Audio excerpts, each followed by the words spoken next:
Reflections on War and Death by Professor Dr. Sigmund Freud.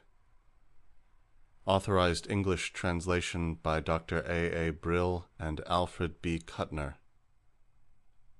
1918. Translator's Note.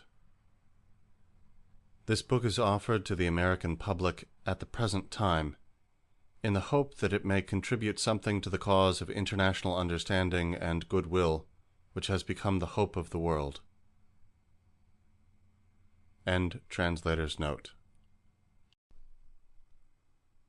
Reflections on War and Death, Section 1. The Disappointments of War. Caught in the whirlwind of these war times, without any real information or any perspective upon the great changes that have already occurred or are about to be enacted, lacking all premonition of the future, it is small wonder that we ourselves become confused as to the meaning of impressions which crowd in upon us, or of the value of the judgments we are forming. It would seem as though no event had ever destroyed so much of the precious heritage of mankind, confused so many of the clearest intellects, or so thoroughly debased what is highest. Even science has lost her dispassionate impartiality. Her deeply embittered votaries are intent upon seizing her weapons to do their share in the battle against the enemy. The anthropologist has to declare his opponent inferior and degenerate. The psychiatrist must diagnose him as mentally deranged. Yet it is probable that we are affected out of all proportion by the evils of these times, and have no right to compare them with the evils of other times through which we have not lived. The individual who is not himself a combatant, and therefore has not become a cog in the gigantic war machinery, feels confused in his bearings and hampered in his activities. I think any little suggestion that will make it easier for him to see his way more clearly will be welcome. Among the factors which cause the stay-at-home so much spiritual misery and are so hard to endure, there are two in particular which I should like to emphasize and discuss. I mean, the disappointment that this war has called forth, and the altered attitude towards death to which it, in common with other wars, forces us. When I speak of disappointment, everybody knows at once what I mean. One need not be a sentimentalist. One may realize the biological and physiological necessity of suffering in the economy of human life, and yet one may condemn the methods and the aims of war, and long for its termination. To be sure, we used to say that wars cannot cease as long as nations live under such varied conditions, as long as they place such different values upon the individual life, and as long as the animosities which divide them represent such powerful psychic forces. We were, therefore, quite ready to believe that for some time to come there would be wars between primitive and civilized nations, and between those divided by color, as well as with and among the partly enlightened and more or less civilized peoples of Europe. But we dared to hope differently. We expected that the great ruling nations of the white race, the leaders of mankind who had cultivated worldwide interests, and to whom we owe the technical progress in the control of nature, as well as the creation of artistic and scientific cultural standards, we expected that these nations would find some other way of settling their differences and conflicting interests. Each of these nations had set a high moral standard to which the individual had to conform if he wished to be a member of the civilized community. These frequently over-strict precepts demanded a great deal of him, a great self-restraint, and a marked renunciation of his impulses. Above all, he was forbidden to resort to lying and cheating, which are so extraordinarily useful in competition with others. The civilized state considered these moral standards the foundation of its existence. It drastically interfered if anyone dared to question them, and often declared it improper even to submit them to the test of intellectual criticism. It was therefore assumed that the state itself would respect them, and would do nothing that might contradict the foundations of its own existence. To be sure, one was aware that scattered among these civilized nations there were certain remnants of races that were quite universally disliked, and were therefore reluctantly and only to a certain extent permitted to participate in the common work of civilization where they had proved themselves sufficiently fit for the task. But the great nations themselves, one should have thought, had acquired sufficient understanding for the qualities they had in common, and enough tolerance for their differences, so that, unlike in the days of classical antiquity, the words foreign and hostile should no longer be synonyms. Trusting to this unity of civilized races, countless people left hearth and home to live in strange lands, and trusted their fortunes to the friendly relations existing between the various countries. And even he who was not tied down to the same spot by the exigencies of life could combine all the advantages and charms of civilized countries into a newer and greater fatherland, which he could enjoy without hindrance or suspicion. He thus took delight in the blue and grey ocean, the beauty of snow-clad mountains and of the green lowlands, the magic of the north woods and the grandeur of southern vegetation, the atmosphere of landscapes upon which great historical memories rest, and the peace of untouched nature. The new fatherland was to him also a museum, filled with the treasure that all the artists of the world for many centuries had created and left behind.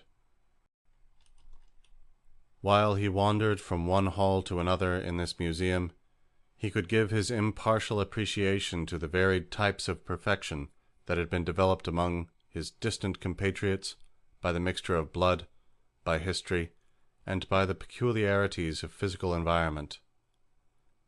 Here, cool, inflexible energy was developed to the highest degree. There, the graceful art of beautifying life. Elsewhere, the sense of law and order, or other qualities that have made man master of the earth.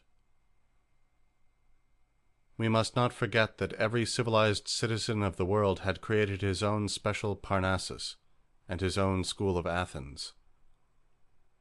Among the great philosophers, poets, and artists of all nations, he had selected those to whom he considered himself indebted for the best enjoyment and understanding of life, and he associated them in his homage both with the immortal ancients and with the familiar masters of his own tongue. Not one of these great figures seemed alien to him just because he spoke in a different language, be it the incomparable explorer of human passions, or the intoxicated worshipper of beauty, the mighty and threatening seer, or the sensitive scoffer. And yet he never reproached himself with having become an apostate to his own nation and his beloved mother tongue. The enjoyment of this common civilization was occasionally disturbed by voices which warned that, in consequence of traditional differences, wars were unavoidable even between those who shared this civilization. One did not want to believe this, but what did one imagine such a war to be like if it should ever come about? No doubt it was to be an opportunity to show the progress in man's community feeling since the days when the Greek Amphictyones had forbidden the destruction of a city belonging to the League, the felling of her oil trees, and the cutting off of her water supply. It would be a chivalrous bout of arms for the sole purpose of establishing the superiority of one side or the other, with the greatest possible avoidance of severe suffering, which could contribute nothing to the decision, with complete protection for the wounded, who must withdraw from the battle, and for the physicians and nurses who devote themselves to their care, with every consideration, of course, for non-combatants, for the women who are removed from the activities of war, and for the children who, when grown up, are to become friends and co-workers on both sides. And with the maintenance, finally, of all the international projects and institutions in which the civilized community of peacetimes had expressed its corporate life. Such a war would still be horrible enough and full of burdens, but it would not have interrupted the development of ethical relations between the large human units, between nations and states. But the war, in which we did not want to believe, broke out and brought disappointment. It is not only bloodier and more destructive than any foregoing war, as a result of the tremendous development of weapons of attack and defense, but it is at least as cruel, bitter, and merciless as any earlier war. It places itself above all the restrictions pledged in times of peace, the so-called rights of nations. It does not acknowledge the prerogatives of the wounded and of physicians, the distinction between peaceful and fighting members of the population, or the claims of private property. It hurls down in blind rage whatever bars its way, as though there were to be no future and no peace after it is over. It tears asunder all community bonds among the struggling peoples, and threatens to leave a bitterness which will make impossible any re-establishment of these ties for a long time to come. It has also brought to light the barely conceivable phenomenon of civilized nations knowing and understanding each other so little that one can turn from the other with hate and loathing. Indeed, one of these great civilized nations has become so universally disliked that it is even attempted to cast it out from the civilized community as though it were barbaric, although this very nation has long proved its eligibility through contribution after contribution of brilliant achievements. We live in the hope that impartial history will furnish the proof that this very nation, in whose language I am writing, and for whose victory our dear ones are fighting, has sinned least against the laws of human civilization. But who is privileged to step forward at such a time as judge in his own defense? Races are roughly represented by the states they form, and these states by the governments which guide them. The individual citizen can prove with dismay in this war what occasionally thrust itself upon him already in times of peace, namely, that the state forbids him to do wrong, not because it wishes to do away with wrongdoing, but because it wishes to monopolize it, like salt and tobacco. A state at war makes free use of every injustice, every act of violence that would dishonor the individual. It employs not only permissible cunning, but conscious lies and intentional deception against the enemy, and this to a degree which apparently outdoes what was customary in previous wars. The state demands the utmost obedience and sacrifice of its citizens, but at the same time it treats them as children through an excess of secrecy and a censorship of news and expression of opinion, which render the minds of those who are thus intellectually repressed defenseless against every unfavorable situation and every wild rumor.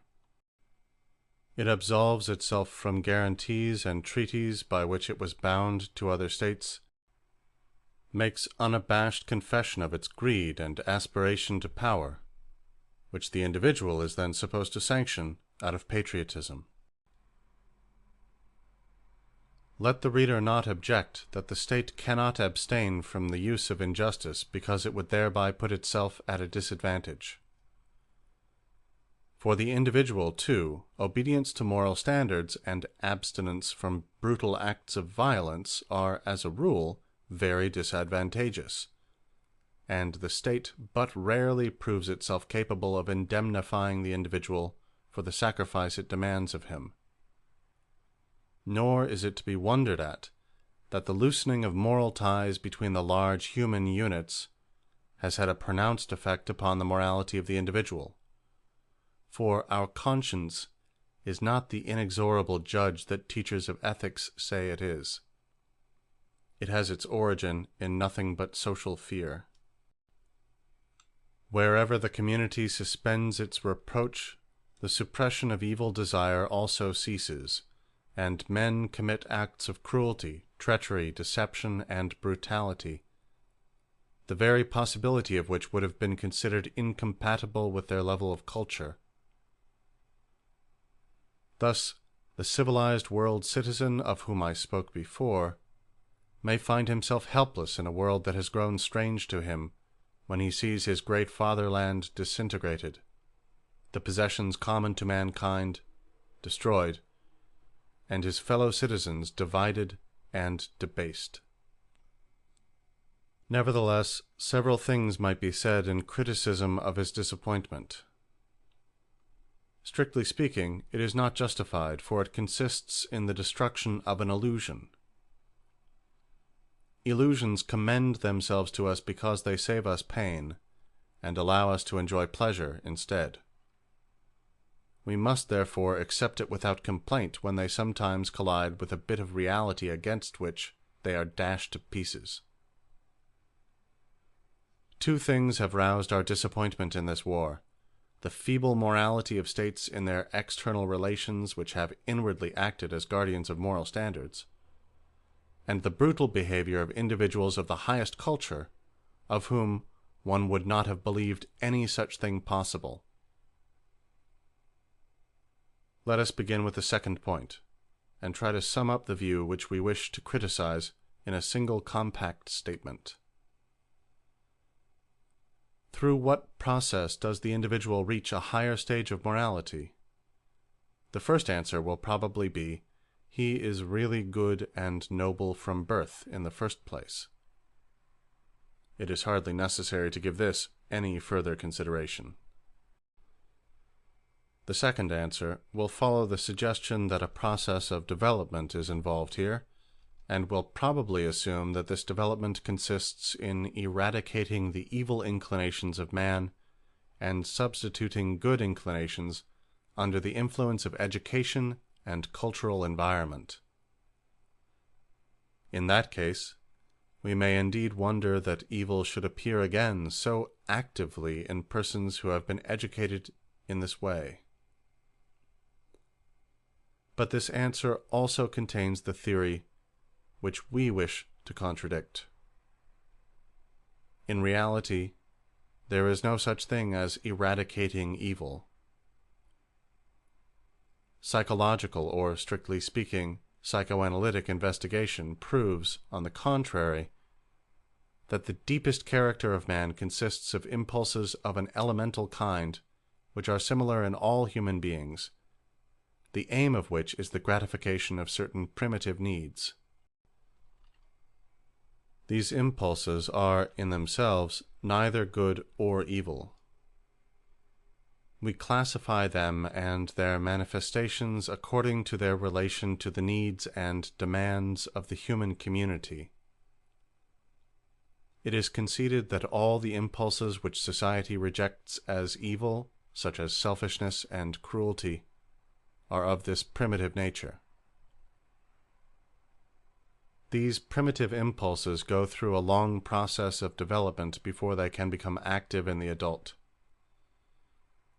They become inhibited and diverted to other aims and fields.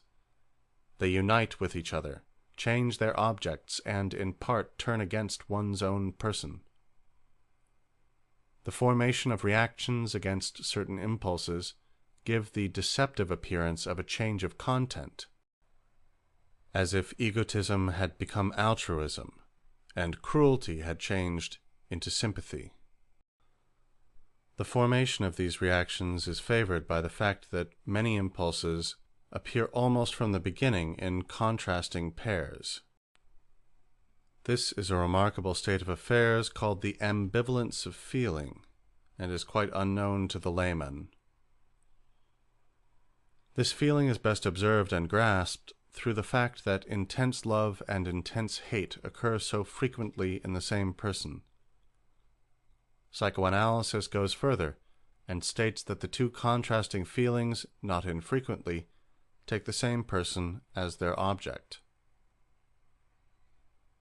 What we call the character of a person does not really emerge until the fate of all these impulses has been settled, and character, as we all know, is very inadequately defined in terms of either good or evil. Man is seldom entirely good or evil. He is good on the whole in one respect, and evil in another, or good under certain conditions, and decidedly evil under others. It is interesting to learn that the earlier infantile existence of intense bad impulses is often the necessary condition of being good in later life. The most pronounced childish egotists may become the most helpful and self-sacrificing citizens. The majority of idealists, humanitarians, and protectors of animals have developed from little sadists and animal tormentors. The transformation of evil impulses is the result of two factors operating in the same sense, one inwardly and the other outwardly. The inner factor consists in influencing the evil or selfish impulses through erotic elements, the love needs of man interpreted in the widest sense. The addition of erotic components transforms selfish impulses into social impulses. We learn to value being loved as an advantage for the sake of which we can renounce other advantages. The outer factor is the source of education, which represents the demands of the civilized environment and which is then continued through the direct influence of the cultural milieu. Civilization is based upon the renunciation of impulse gratification, and in turn demands the same renunciation of impulses from every newcomer. During the individual's life, a constant change takes place from outer to inner compulsion. The influences of civilization work through the erotic components to bring about the transformation of more and more of the selfish tendencies into altruistic and social tendencies. We may, indeed, assume that the inner compulsion which makes itself felt in the development of man was originally, that is, in the history of mankind, a purely external compulsion. Today, people bring along a certain tendency, disposition, to transform the egotistic into social impulses as a part of their hereditary organization, which then responds to further slight incentives to complete the transformation. A part of this transformation of impulse must also be made during life. In this way, the individual man is not only under the influence of his own contemporary cultural milieu, but is also subject to the influences of his ancestral civilization.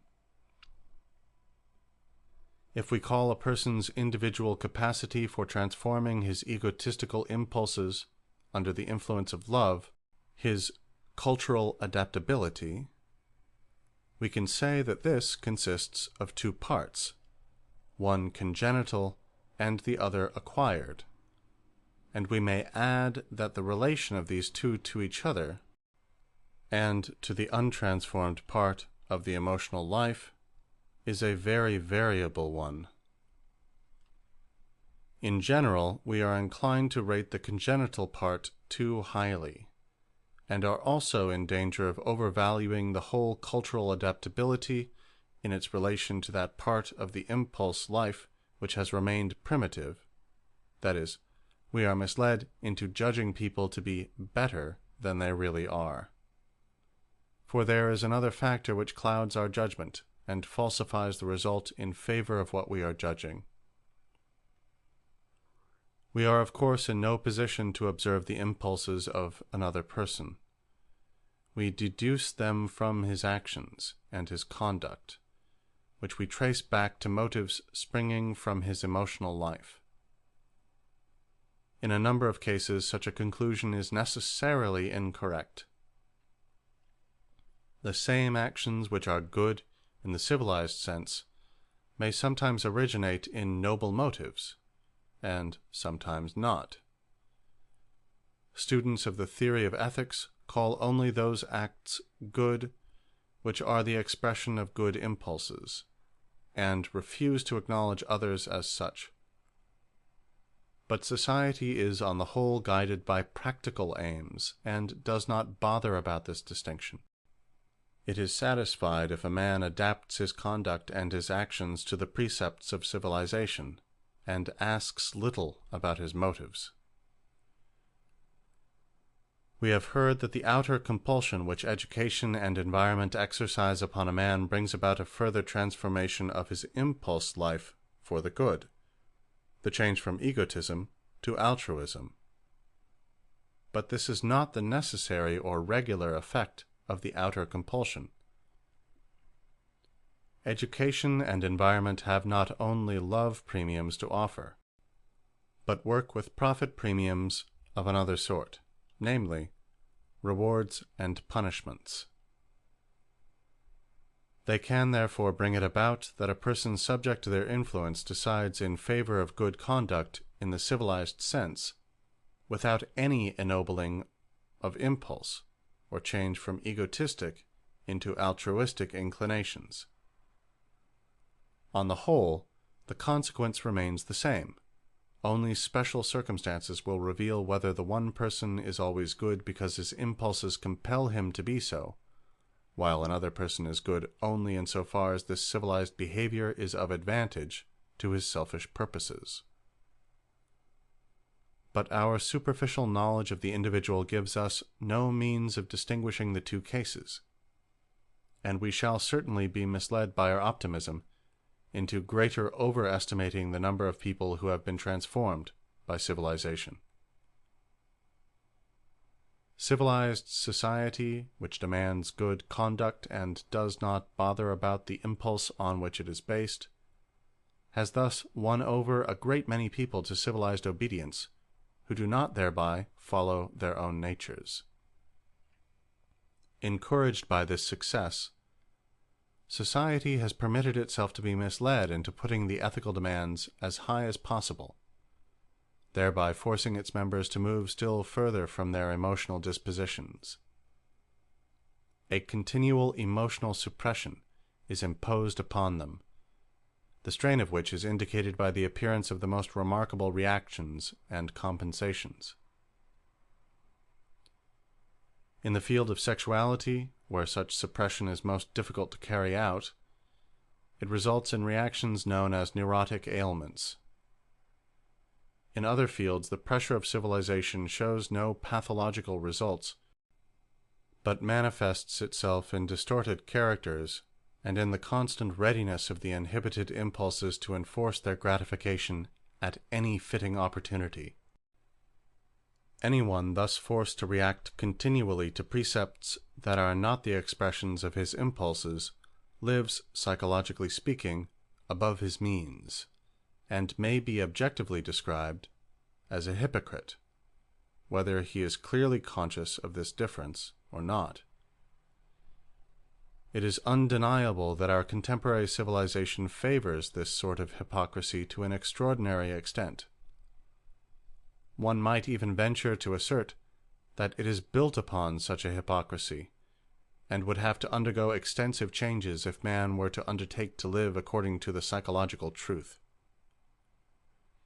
There are, therefore, more civilized hypocrites than truly cultured persons, and one can even discuss the question whether a certain amount of civilized hypocrisy is not indispensable to maintain civilization, because the already organized cultural adaptability of the man of today would perhaps not suffice for the task of living according to the truth. On the other hand, the maintenance of civilization even on such questionable grounds offers the prospect that with every new generation a more extensive transformation of impulses will pave the way for a better civilization. These discussions have already afforded us the consolation that our mortification and painful disappointment on account of the uncivilized behavior of our fellow world citizens in this war were not justified. They rested upon an illusion to which we had succumbed. In reality, they have not sunk as deeply as we feared, because they never really rose as high as we had believed. The fact that states and races abolish their mutual ethical restrictions not unnaturally incited them to withdraw for a time from the existing pressure of civilization and to sanction a passing gratification of their suppressed impulses. In doing so, their relative morality within their own national life probably suffered no rupture. But we can still further deepen our understanding of the change which this war has brought about in our former compatriots, and at the same time take warning not to be unjust to them. For psychic evolution shows a peculiarity which is not found in any other process of development. When a town becomes a city, or a child grows into a man, town and child disappear in the city and in the man.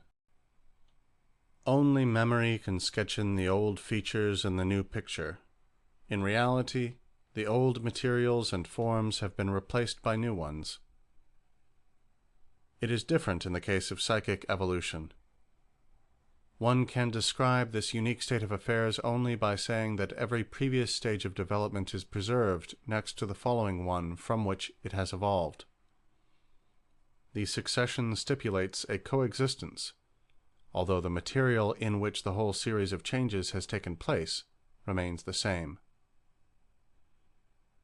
The earlier psychic state may not have manifested itself for years, but nevertheless continues to exist to the extent that it may some day again become the form in which psychic forces express themselves. In fact, the only form, as though all subsequent developments had been annulled and made regressive. This extraordinary plasticity of psychic development is not without limits as to its direction. One can describe it as a special capacity for retrograde action or regression, for it sometimes happens that a later and higher stage of development that has been abandoned cannot be attained again. But the primitive conditions can always be reconstructed. The primitive psyche is, in the strictest sense, indestructible. The so-called mental diseases must make the impression on the layman of mental and psychic life fallen into decay. In reality, the destruction concerns only later acquisitions and developments. The nature of mental diseases consists in the return to former states of the affective life and function. An excellent example of the plasticity of the psychic life is the state of sleep, which we all court every night. Since we know how to interpret even the maddest and most confused dreams, we know that every time we go to sleep we throw aside our hard-won morality like a garment in order to put it on again in the morning. This laying bare is, of course, harmless, because we are paralyzed and condemned to inactivity by the sleeping state. Only the dream can inform us of the regression of our emotional life to an earlier stage of development. Thus, for instance, it is worthy of note that all our dreams are governed by purely egotistic motives. One of my English friends once presented this theory to a scientific meeting in America, whereupon a lady present made the remark that this might perhaps be true of Austrians, but she ventured to assert for herself and her friends that even in dreams they always felt altruistically. My friend, although himself a member of the English race, was obliged to contradict the lady energetically on the basis of his experience in dream analysis. The noble Americans are just as egotistic in their dreams as the Austrians. The transformation of impulses upon which our cultural adaptability rests can therefore also be permanently or temporarily made regressive. Without doubt, the influences of war belong to those forces which can create such regressions. We therefore need not deny cultural adaptability to all those who at present are acting in such an uncivilized manner, and may expect that the refinement of their impulses will continue in more peaceful times. But there is perhaps another symptom of our fellow citizens of the world which has caused us no less surprise and fear than this descent from former ethical heights, which has been so painful to us. I mean the lack of insight that our greatest intellectual leaders have shown, their obduracy, their inaccessibility to the most impressive arguments, their uncritical credulity concerning the most contestable assertions. This certainly presents a sad picture, and I wish expressly to emphasize that I am by no means a blinded partisan who finds all the intellectual mistakes on one side. But this phenomenon is more easily explained, and far less serious than the one which we have just considered. Students of human nature and philosophers have long ago taught us that we do wrong to value our intelligence as an independent force, and to overlook its dependence upon our emotional life. According to their view, our intellect can work reliably only when it is removed from the influence of powerful incitements. Otherwise it acts simply as an instrument at the beck and call of our will, and delivers the results which the will demands. Logical argumentation is therefore powerless against affective interests. That is why arguing with reasons, which, according to Falstaff, are as common as blackberries, are so fruitless where our interests are concerned. Whenever possible, psychoanalytic experience has driven home this assertion. It is in a position to prove every day that the cleverest people suddenly behave as unintelligently as defectives as soon as their understanding encounters emotional resistance, but that they regain their intelligence completely as soon as this resistance has been overcome. This blindness to logic, which this war has so frequently conjured up in just our best fellow citizens, is therefore a secondary phenomenon, the result of emotional excitement and destined, we hope, to disappear simultaneously with it. If we have thus come to a fresh understanding of our estranged fellow citizens, we can more easily bear the disappointment which nations have caused us, for of them we must only make demands of a far more modest nature. They are perhaps repeating the development of the individual, and at the present day still exhibit very primitive stages of development with a correspondingly slow progress towards the formation of higher unities. It is in keeping with this that the educational factor of an outer compulsion to morality, which we found so active in the individual, is barely perceptible in them. We had indeed hoped that the wonderful community of interests, established by intercourse and the exchange of products, would result in the beginning of such a compulsion. But it seems that nations obey their passions of the moment far more than their interests. At most, they make use of their interests to justify the gratification of their passions. It is indeed a mystery why the individual members of nations should disdain, hate, and abhor each other at all, even in times of peace. I do not know why it is. It seems as if all the moral achievements of the individual were obliterated in the case of a large number of people, not to mention millions, until only the most primitive, oldest, and most brutal psychic inhibitions remained. Perhaps only later developments will succeed in changing these lamentable conditions, but a little more truthfulness and straightforward dealing on all sides, both in the relation of people towards each other and between themselves and those who govern them, might smooth the way for such a change. End the Disappointments of War. First section, Reflections on War and Death.